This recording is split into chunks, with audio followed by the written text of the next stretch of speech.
everybody, this is Tasha with Prep For It. I am down in our tornado shelter, and that entry there was just covered in black widow egg sacs and spider webs and stuff. We had thrown a couple of bug bombs down in here a few weeks back and killed everything, but I just wanted to get everything swept up. Nothing feels more gross and freaky than walking through a bunch of spiders, webs, and eggs and stuff. So I came down here, I did that, swept off the steps, although it already doesn't look like it because the wind's just blowing the sand back down in here. As you can tell, this is made out of metal, it's domed. My husband, back whenever he was a teenager, built these metal benches for along the side, and then there's one in the back here, but we've also got some boards here, some planks to make this wider, where like if somebody is tired or they're injured or something, they have somewhere to lay. The floor, as you can tell, this holds the moisture pretty good, hence the little desiccants, the dehumidifiers. So I came down here and I scraped the floor with a tile scraper, tile and linoleum scraper, you know, to pull the stuff up.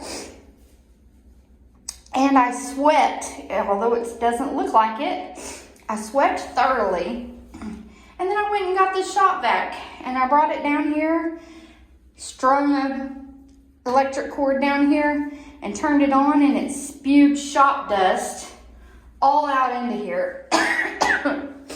So I have asthma, so it's acting up a little bit. So I did the best I could to re-sweep, but I'm gonna have to come back down here and sweep some more. But I just I can't do any more today. But I've got a chair that we keep down here that I was up sitting on. And then, like I said, there's the little bench.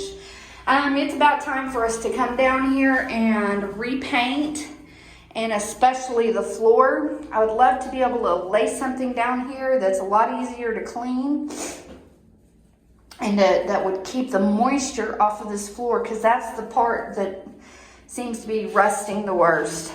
But yeah, we need to come in here and paint. I mean, the dust doesn't really sit too much on this because it's slick. But as you get down there where the rest is kind of eating away, like up under the benches, the dust is, you know, it catches the dust more and stuff. And like I said, we live in a sandy area, so it doesn't take much for sand to get down in here. So anyway, I'll come back down here with like a hand Swiffer duster and just go over every surface with it just to catch all those little fine dust particles. My husband welded, oh goodness, my phone is all mushed, just a second. There, better. My husband welded 2 hooks to the wall, and we hang lanterns here. I checked the lantern, like to do that before storm season, and it was dead. So I'm going to replace the batteries and, you know, make sure we've got working lanterns down here again. But it's pitch dark in here when that door's shut. We still got to cut away the grass that's grown down in here over the winter, or over last summer. So I've got to cut that down and, like I said, do some more fine-tuned dusting. And I'll probably come down here and do like a damp, not a wet, but a damp mop, and then put a fan down here to dry this out, just to get the finer dust off, because like I said, I do have asthma and that bothers me a little bit. Like I had this dusted off and that shop vac just shot it all back up there. So I've got a lot of wiping down to do, but overall, our storm shelter is at least safe to come down here. And I will show you in another video in the next few days or so. We keep a big ice chest down here and we slide it up under there. We can pull it out for additional seating. Plus it has, here, let me switch this around. Yeah, as you can tell, I've been working kind of hard. I look rough. But anyway, we keep that ice chest under there, and we use that to store water bowls for our dogs, some dog food, some crackers and things like that for us in case we're down here for a long time. There is a chance, you know, that if a strong enough tornado came through, that we would be stuck in the cellar, like if a tree blew on us, which we don't have a lot of trees on our land, but we do have one big one nearby. So it's possible, or larger tornadoes can even throw large equipment, vehicles, things like that, pretty far. So it's possible something could land on top of the shelter. We do have family that lives across the road, down the road. We have plenty of friends and neighbors that know exactly where our storm shelter is and knows exactly where to come check if after a tornado comes through and they can't get a hold of us, they know right where to come to.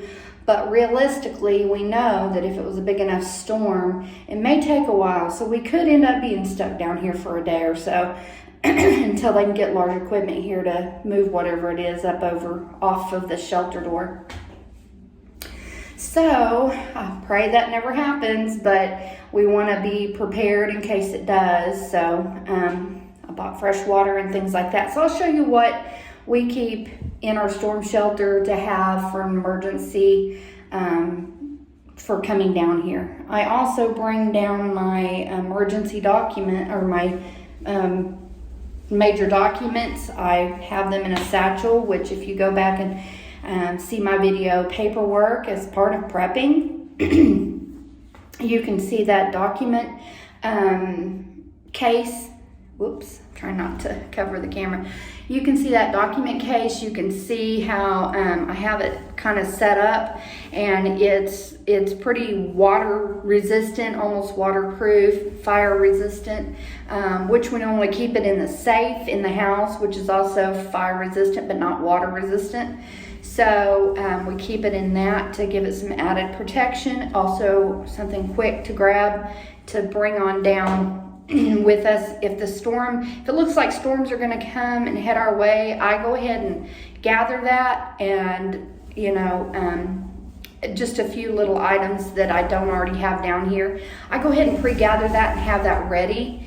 And if it looks like we have a really good chance of storms, I'll go ahead and bring that on down here earlier in the day so that we don't have to be trying to shuffle that, because we also have 4 dogs that we have to get down here, and most of them are terrified to come down those stairs because they can't see down here. They don't know what's down here. It's just not natural to them to come down into this. We have practice with them some, but they're still just terrified, even with treats. So that is how we do things. And like I said, I'll show you that big ice chest. I'll show you what we keep in there and kind of how we keep it in there, just to keep it kind of fresher longer. So yeah, I'll bring you along for that. I pulled it out for now because I want to give it a good scrubbing inside and out. It's not too terrible, but I still want to clean it out really well and replace the things that are in there that's kind of gotten a little dusty or whatever. It has a really good seal, so most of the stuff didn't get dusty, but I did take our blankets and stuff. Whoops, sorry. I did take our blankets and stuff that normally sits on this bench I'm sitting on, or that was left down here up so I could wash it and get it all ready to come back down here. So yeah, it's pretty dusty because it wasn't in that ice chest. So anyway, I'll take you along for that when I do. But anyway, welcome to our storm shelter. It's rough looking. This is little bits of rest and stuff. Like I said, we've got to do like a primer on here, scrub it really good, do a primer on here, and sand it and prime it and paint it so that we don't get any more damage. So that'll probably be coming in the next if not this year, probably for sure next year. So, all right, well, thanks for stopping by. I appreciate each of you. I love you. God bless each of you. And I pray all's going well for you. And guys, just remember to prep for it. Prep for it all. Bye.